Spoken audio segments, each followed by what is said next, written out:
أعوذ بالله من الشيطان الرجيم. بسم الله الرحمن الرحيم. إذا جاءك المنافقون قالوا نشهد إنك لرسول الله والله يشهد إنك لرسوله والله يعلم إنك لرسوله والله يشهد إن المنافقين لكاذبون اتخذوا أيمانهم جنة فصدوا عن سبيل الله إنهم ساء ما كانوا يعملون ذلك بأنهم آمنوا ثم كفروا فطبع على قلوبهم فهم لا يفقهون وإذا رأيتهم تعجبك أجسامهم وإن يقولوا تسمع لقولهم كأنهم خشب مسندة يحسبون كل صيحة عليهم هم العدو فاحذرهم قاتلهم الله أنى يؤفكون وإذا قيل لهم تعالوا يستغفر لكم رسول الله لووا رؤوسهم ورأيتهم يصدون وهم مستكبرون سواء عليهم استغفرت لهم أم لم تستغفر لهم لن يغفر الله لهم إن الله لا يهدي القوم الفاسقين. سورہ منافقون 28ویں پارے کی صورت ہے. اس صورت کا آج درس شروع ہو رہا ہے. اس صورت میں منافقین جو کہ ہمیشہ سے اسلام اور مسلمانوں کو مسلمانوں کے لباس میں نقصان پہنچاتے رہے،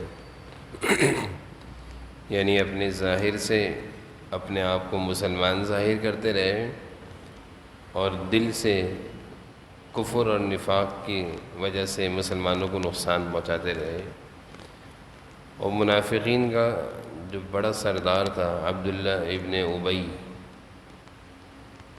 اس کی شرارتوں کی وجہ سے اور اس کی کوششوں کی وجہ سے مدینہ میں ایک منافقین کی جماعت تیار ہو گئی تھی، اور یہ سب اسلام اور مسلمانوں کو ظاہر یہ کرتے تھے کہ ہم مسلمان ہیں، لیکن اندر سے یہ کفر اور نفاق اور بغض اور عناد مسلمانوں کے لیے رکھا کرتے تھے.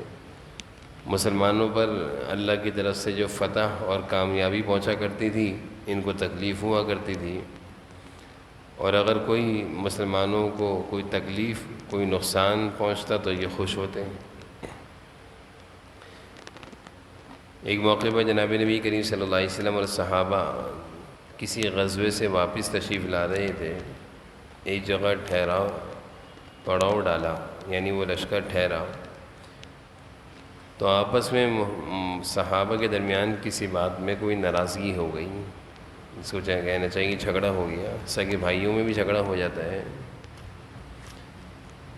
تو وہ جھگڑا تھوڑا سا بڑا، تو جو مہاجرین تھے وہ الگ ہو گئے اور جو انصار تھے وہ الگ ہو گئے. یعنی آپس میں مہاجرین کی جماعت الگ ہو گئی لڑنے کے لیے اور انصار کی جماعت الگ ہو گئی. جناب نبی کریم صلی اللہ علیہ وسلم کو جیسے ہی معلوم چلا، آپ نے فوراً صحابہ کو سمجھایا اور جھگڑے سے بچایا اور روکا، اور قومیت اور رنگ و نسل کی بنیاد پر جو جھگڑے ہوتے ہیں آپ نے اس کو برا کہا کہ ہم سب ایک ہیں، چاہے وہ مدینہ کا رہنے والا ہو یا مکہ کا رہنے والا ہو یا بھبشہ یا کہیں کا بھی رہنے والا ہو، ہم سب ایک ہیں. صحابہ کے درمیان سے یہ جھگڑا فوراً ختم ہو گیا. لیکن اس جھگڑے کو عبداللہ بن ابی منافق رنگ دیتا رہا. یہ جو لوگ منافق ہوتے ہیں وہ ایسے لوگوں کو ایسے موقع کو ضائع نہیں کرتے، بلکہ وہ چاہتے ہیں کہ شیطان والی حرکت کے کسی طرح جھگڑا بڑھے. تو یہ مسلمانوں کے خلاف مدینہ کے رہنے والے انصار کو بھڑکاتا رہا، اور کسی جگہ یہ خاموشی سے ایک چند لوگوں کو لے کر بیٹھ گیا جو کہ سب کے سب اسی کی منافقین تھے، صحابہ نہیں تھے. اور ان کو اس نے ابھارا اور کہا کہ دیکھو مکہ سے آئے مدینہ اور تم لوگوں پر حکومت کر رہے ہیں. مکہ سے ہجرت کر کے مدینہ آئے، تم لوگوں پر حکومت کر رہے ہیں، تم سے لڑ رہے ہیں. اور اس کے منہ سے یہ نکلا کہ اب کوئی ذلیل یعنی بے عزت لوگ مدینہ میں داخل نہیں ہو سکیں گے، اور عزت دار لوگ ان کو مدینہ سے نکال دیں گے۔ نعوذ باللہ۔ اس کا یہ جملہ مکہ سے آئے ہوئے صحابہ حضور صلی اللہ علیہ وسلم کے بارے میں تھا۔ تو اس مشورے میں اس کی یہ بات ایک صحابی رسول حضرت زید بن ارقم نے سن لی، اور حضور صلی اللہ علیہ وسلم کو جا کر ساری بات بتا دی کہ عبداللہ بن ابی اس طرح کی بات کہہ رہا ہے۔ آپ صلی اللہ علیہ وسلم کو یہ جملہ سن کر بہت تکلیف ہوئی۔ یہ اپنے نفاق چھپانا چاہتا تھا۔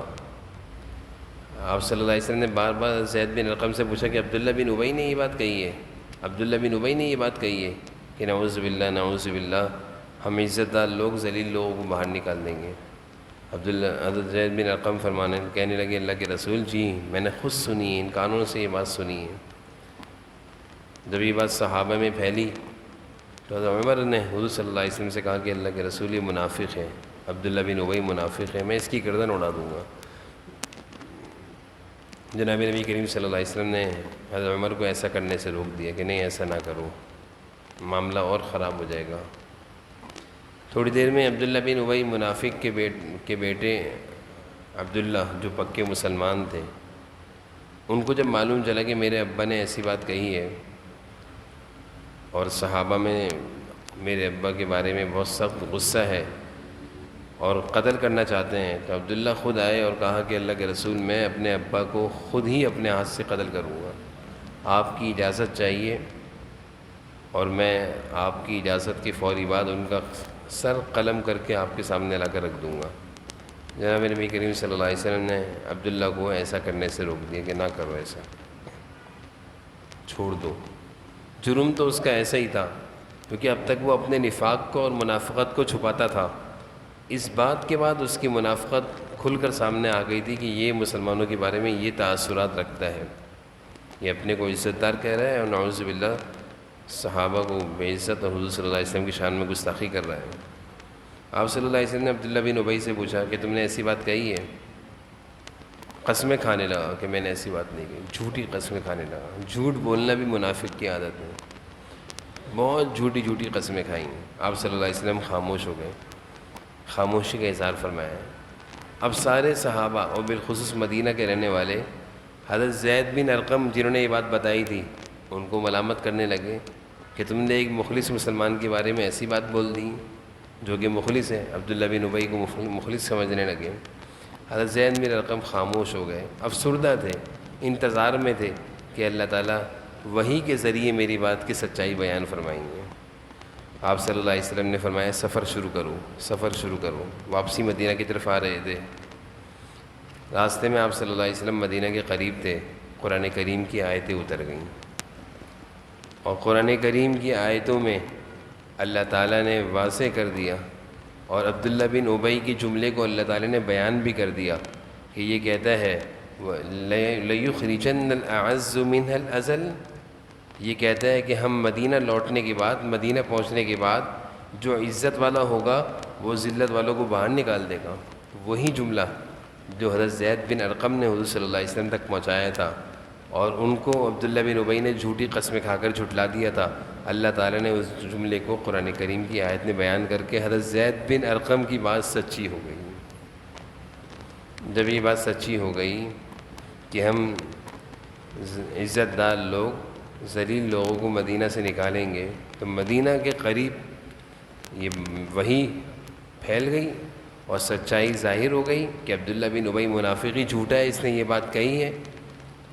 تو جب مدینہ میں داخل ہونے کا وقت آیا تو مدینہ کا جو داخلی راستہ تھا اس راستے پر عبداللہ بن ابی کے بیٹے جا کر کھڑے ہو گئے اور اپنے ابا منافقین کا سردار جو تھا اس کی سواری کی رسی پکڑ لی اور کہا کہ میں تمہیں مدینہ میں داخل نہیں ہونے دوں گا جب تک کہ تم حضور صلی اللہ علیہ وسلم سے معافی نہیں مانگو گے، اور سواری کی رسی پکڑ کے کھڑے رہے۔ کیا کہہ رہا تھا کہ ہم ذلیل لوگوں کو مدینہ سے نکالیں گے، اللہ تعالیٰ نے اسی کو ذلیل کر دیا کہ مدینہ میں اس کا اپنا بیٹا جو پکے مسلمان تھے اس کو داخل ہونے نہیں دیا۔ کہنے لگا بیٹا مجھے ذلیل تو نہ کرو، میں تو آج عورتوں اور بچوں سے بھی زیادہ ذلیل ہو رہا ہوں، تھوڑی دیر بعد جناب نبی کریم صلی اللہ علیہ وسلم کی سواری گزری، آپ نے ان کے بیٹے سے کہا، عبداللہ بن ابی منافق کے بیٹے سے کہا کہ چھوڑ دو، داخل ہونے دو۔ تو یہ پورا واقعہ، یہ بڑا مشہور واقعہ ہے جس میں منافقین کے سردار عبداللہ بن ابی منافق کے نفاق کا معلوم چل گیا، اور بہت ساری اسباق اور نصیحتیں اس واقعے سے ملتی ہیں۔ اذا جاءك المنافقون قالوا نشهد انك لرسول اللہ، جب منافق لوگ آپ کے پاس آتے ہیں تو کہتے ہیں ہم گواہی دیتے ہیں کہ آپ اللہ کے رسول ہیں۔ اللہ تعالیٰ ان کے نفاق کو بیان کر رہے ہیں، منافقین کے نفاق کو اللہ بیان کر رہے ہیں کہ آپ کے ساتھ رہتے ہیں تو کہتے ہیں انک لرسول اللہ، آپ تو اللہ کے رسول ہیں۔ واللہ یعلم انک لرسولہ، اللہ جانتا ہے کہ آپ واقعی اس کے رسول ہیں۔ اللہ تعالیٰ فرما رہے ہیں ہمیں معلوم ہے کہ آپ ہمارے بھیجے ہوئے پیغمبر ہیں۔ واللہ یشہد ان المنافقین لکاذبون، اور اللہ تعالیٰ یہ بھی جانتے ہیں کہ یہ منافق جھوٹ بولتے ہیں۔ آپ کے بارے میں جو کہہ رہے ہیں کہ آپ اللہ کے رسول ہیں، یہ دل سے نہیں کہہ رہے، یہ آستین کے سانپ ہیں، یہ کافر ہیں، کافروں کے ساتھ اٹھتے بیٹھتے ہیں، ظاہر سے اسلام، ظاہری بول سے اپنے اسلام کو ظاہر کرتے ہیں، لیکن یہ جھوٹے ہیں۔ اللہ تعالیٰ ان کی جھوٹ، ان کے نفاق کو بیان کر رہے ہیں۔ اور پھر اتخذوا ایمانہم جنہ، انہوں نے اپنی قسموں کو ڈھال بنا رکھا ہے۔ اتخذوا ایمانہم، ایمانہم مانے قسمیں، جھوٹی قسمیں کھاتے ہیں۔ فصدوا عن سبیل اللہ، اور لوگوں کو اللہ کے راستے سے روکتے ہیں، اپنے نفاق کو چھپانے کے لیے، اپنی منافقت اور کفر کو چھپانے کے لیے جھوٹی قسمیں کھاتے ہیں تاکہ ہمارا اسلام ظاہر رہے، اور لوگوں کو اللہ کے راستے سے روکتے ہیں۔ انہم ساء ما کانوا یعملون، حقیقت یہ ہے کہ یہ بہت ہی برے ہیں وہ کام جو یہ لوگ کرتے ہیں۔ ذالک بانہم آمنوا ثم کفروا فتبع علی قلوبہم فہم لا یفقہون، یہ ساری باتیں اس وجہ سے ہیں کہ یہ شروع میں بظاہر ایمان لے آئے، ذالک بانہم آمنوا، شروع میں ایمان لائے ظاہری طور پر، ثم کفروا، پھر کفر کیا، فتبع علی قلوبہم، اس لیے ان کے دلوں پر مہر لگا دی گئی، فہم لا یفقہون، نتیجہ یہ ہے کہ یہ لوگ حق بات سمجھتے نہیں ہیں۔ پورا منافقین کا تذکرہ چل رہا ہے۔ یہ ایک طبقہ تھا جو صحابہ کے ساتھ رہا کرتا تھا، کھایا کرتا تھا، نمازیں بھی پڑھا کرتا تھا، ظاہر میں اپنے اسلام کو ظاہر کیا کرتا تھا کہ ہم مسلمان ہیں، لیکن جب کافروں کے ساتھ بیٹھا کرتے تھے کہتے ہم تمہارے ساتھ ہیں۔ آستین کے سانپ تھے۔ اسلام اور مسلمانوں کو آج تک اس زمانے سے لے کر کافروں سے اتنا نقصان نہیں پہنچا جتنا یہ منافقین آستین کے سانپوں سے نقصان پہنچا ہے، کیونکہ یہ ساتھ بیٹھتے ہیں، اٹھتے بیٹھتے ہیں، کھاتے پیتے ہیں، مسلمانوں کی راز سن لیتے تھے، مسلمانوں کی باتوں کو سن کر کافروں تک پہنچا دیا کرتے تھے۔ اللہ تعالیٰ فرما رہے ہیں ان کے دلوں پر اللہ نے کفر کی مہر لگا دی ہے۔ وَإِذَا رَأَيْتَهُمْ تُعْجِبُكَ أَجْسَامُهُمْ، جب تم ان کو دیکھو تو ان کی ڈیل ڈول تمہیں بہت اچھے لگے گی۔ تُعْجِبُكَ أَجْسَامُهُمْ، ان کی جسامت، ان کا چلنا پھرنا تمہیں بہت اچھا لگے گا۔ وَإِن يَقُولُوا تَسْمَعْ لِقَوْلِهِمْ، اگر وہ بات کریں تو تم ان کی باتیں سنتے رہ جاؤ، یعنی بڑی اچھی اچھی باتیں کریں گے۔ كَأَنَّهُمْ خُشُبٌ مُّسَنَّدَةٌ، ان کی مثال ایسی ہے جیسے یہ لکڑیاں ہیں جو کسی سہارے سے لگی رکھی ہیں۔ يَحْسَبُونَ كُلَّ صَيْحَةٍ عَلَيْهِمْ، یہ ہر چیخ و پکار کو اپنے خلاف سمجھتے ہیں۔ هُمُ الْعَدُوُّ فَاحْذَرْهُمْ، یہ ہیں جو تمہارے دشمن ہیں۔ قَاتَلَهُمُ اللَّهُ، اس لیے ان سے ہوشیار رہو، اللہ کی مار ہو ان پر۔ اَنَّىٰ يُؤْفَكُونَ، یہ کہاں اوندے چلے جا رہے ہیں۔ اللہ تعالیٰ نے اس آیت میں منافقین کی پوری حالت کو بیان کر دیا کہ جو آدمی بہروپیہ ہوتا ہے، بہروپیہ، منافقین کا ایک لفظ بہروپیہ بھی ہے، دھوکے باز، فراڈی جو ہوتا ہے، فراڈی جو لوگوں کو دھوکہ دینا چاہتا ہے اور فراڈ کر کے لوگوں سے پیسہ وصول کرتا ہے، جس کا آج کل کہتے ہیں، آج کل کے زمانے میں ڈیفالٹر قسم کے جو لوگ ہوتے ہیں، فراڈی قسم کے لوگ، بہروپی ہے، یہ منافقین کی ایک قسم ہے۔ کرتے کیا ہیں؟ تعجبک اجسامہم، بڑی اچھی بناوٹ بنائیں گے، کپڑے بڑے اچھے پہن کر آئیں گے، خوشبو بڑی اچھی لگا کر آئیں گے، ظاہری ٹپ ٹاپ کے ساتھ آئیں گے، دیکھنے والا کہے گا بڑا اچھا آدمی ہے، بڑا مالدار ہے، واقعی اس کا کوئی کاروبار ہوگا، واقعی اس کا کوئی بزنس ہوگا، یہ صحیح کہہ رہا ہے میرا اتنا بڑا کاروبار چل رہا ہے، تم بھی 50 لاکھ روپے لگاؤ۔ اب وہ اس کے دھوکے میں آ کر اس کے ساتھ 50 لاکھ روپے لگا دی، وہ تو ڈیفالٹر تھا، فراڈی تھا، بہروپیہ تھا، دھوکے باز تھا، منافق تھا۔ یہ اللہ تعالیٰ بیان فرمائے۔ آج کل کے زمانے میں بہت ہوتا ہے نا، اچھے سے کپڑے پہن کر آئیں گے، کرائے کی گاڑی اس کو ظاہر کریں گے میری اپنی گاڑی ہے، بہترین قسم کی خوشبوئیں لگا کر آئیں گے، اور بہترین قسم کے جوتے چپل پہن کر آئیں گے، اور گفتگو کا انداز وَإِن يَقُولُوا تَسْمَعْ لِقَوْلِهِمْ، ایسی گفتگو کریں گے، ایسی باتیں بنائیں گے کہ آپ کہیں گے واقعی اس کے پیچھے کوئی کروڑوں کا کاروبار چل رہا ہے، جبکہ وہ کنگلا ہوگا، جبکہ وہ کنگلا ہوگا، دھوکے باز ہوگا، فراڈی ہوگا، لیکن اس کی باتوں سے یقولوا تسمع لقولہم، اللہ کہہ رہے ہیں اس کی باتیں سنو گے تو سنتے ہی رہ جاؤ گے۔ لوگ دھوکے میں آ جاتے ہیں، پھر کہتے ہیں ہم نے فلاں آدمی کے پاس کاروبار میں پیسے لگائے، وہ تو بھاگ گیا۔ تو جب لینے کے لیے آیا تھا پیسے، اس وقت تم نے اس کو دیکھا نہیں؟ ارے اتنی بہترین باتیں کر رہا تھا، اتنی بہترین گاڑی میں آیا تھا، ایسے بہترین کپڑے پہن کر آیا تھا، ہم تو دھوکے میں آ گئے۔ تو اس طرح کے جو لوگ ہوتے ہیں سب بہروپی ہے، منافقین، تسبیح بھی ان کے ہاتھ میں ہوتی ہے، یہ لوگوں کو تسبیح سے بھی جھوٹا دھوکہ دیتے ہیں، تسبیح گھما رہے ہوں گے، تسبیح بھی ہاتھ میں ہوگی کہ لوگ کہیں گے بڑا ذاکر ہے، بہت ذکر کرتا ہے، بہروپی ہے، دھوکہ دے رہا ہے۔ اللہ تعالیٰ فرما رہے ہیں تعجبک اجسامہم، جسامت بڑی فٹ ہوگی، بڑا دیکھنے میں اچھا لگے گا، فٹ پاٹ ہے۔ یقول تسمع لقولہم، گفتگو ایسی ہوگی، ویسی بہترین تقریر کرتا ہوگا کہ لوگ ایک دم دھوکے میں آ جائیں گے۔ حالت اس کی کیا ہے؟ کأنہم خشب مسندہ، لکڑی سے بھی زیادہ کمزور ہے۔ جیسے ایک لکڑی کسی چیز کے سہارے پر کھڑی ہو، ہلکا سا وہ سہارا ہلے تو لکڑی دھڑم کر کے وہ گرے۔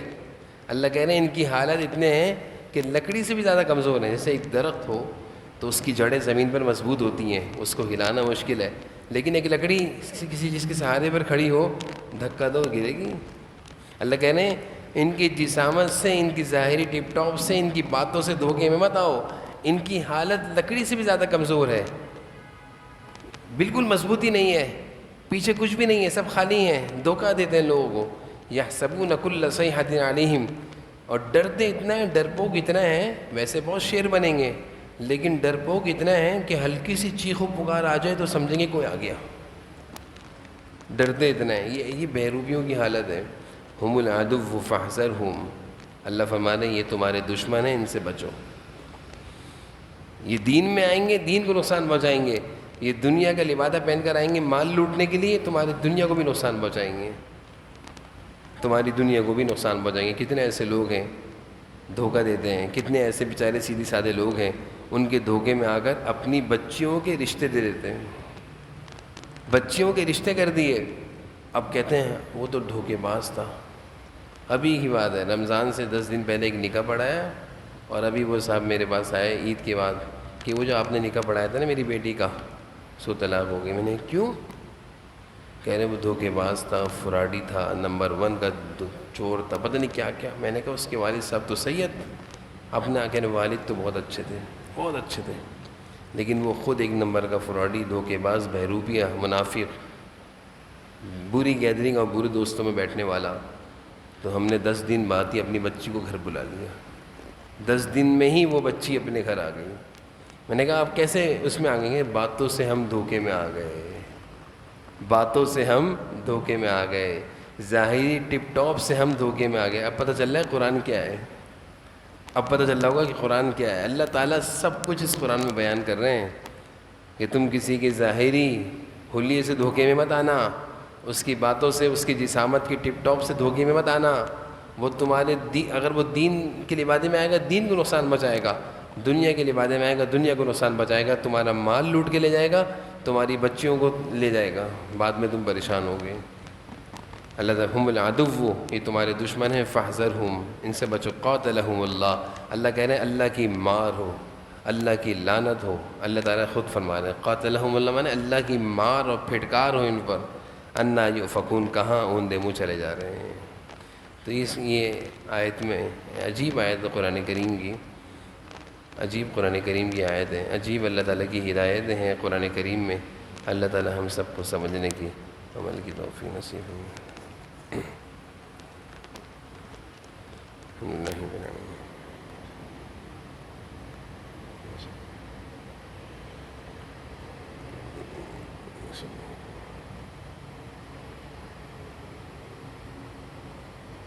صلی اللہ تعالیٰ نبی کریم علیہ وسلم۔